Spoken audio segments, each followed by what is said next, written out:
ঘরটা পরে আপনারা দেখে নিন ভিতরে বাসের সবগুলো বাসে এখানেও সোলার আছে, এই ঘরটাও সোলারের, দুইটা আলাদা আলাদা পার্ট ব্যাকআপ যদি নষ্ট হয় তাহলে এটা ব্যাকআপ দেবে, আর ওই ওখানে পানি উঠতেছে ওখানে আলাদা সোলার, তাহলে এই এই পুরো জিনিসটা সোলারে চলে।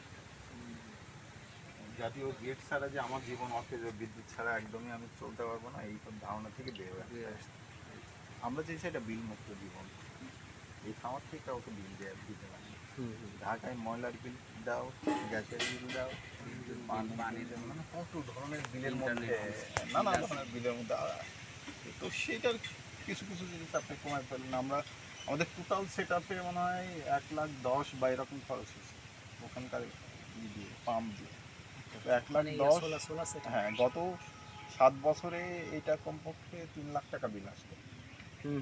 অবশ্যই টাকাটা থেকে 2 লাখ টাকা। আপনি কৃষিকাজ, প্রাকৃতিক কৃষি কাজ করতে হলে আপনাকে প্রথম চেষ্টা করতে হবে খরচ কমায় ফেলতে, কারণ লিকুইড মানি ওই পরিমাণ আসবে না। প্রকৃতি এমন না যে আপনাকে অনেক টাকা দেবে আপনি BMW চলবেন, প্রকৃতি এরকম না। তাহলে এই ঘরটা তো দেখতেছেন, এখানে আমাদের অতিথিরা থাকে, অতিথিরা আসলে এটা একই সাথে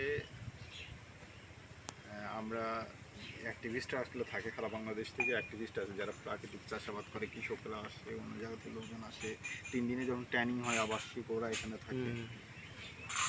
তবে ইফতেখার আসলে ও থাকে, এরকম ইফতেখার তো আমাদের রিসার্চার কোর্টে জয়েন করছে। আর এই উঠানটা বালি ফেলে করা। হ্যাঁ, কথা হচ্ছে সবসময় না ঢাকা থাকে, 3 দিন এখানে থাকে। এটা বালি দিয়ে তোলা, মানে বালি নৌকায় করে বালি নিয়ে এসে এটা ফেলা, খুব কম ছোট ছোট একটা জায়গা। মূলত উঠান করতে হয়েছে যে আমার ছেলে মেয়ে, আমরা যখন কোভিডের পরে চলে আসলাম, কোভিডের 2020 সালে আমরা চলে আসছি, 18 সালে হচ্ছে বাড়িটা আস্তে আস্তে ঘরটা হয়েছে, 20 সালে চলে আসছি।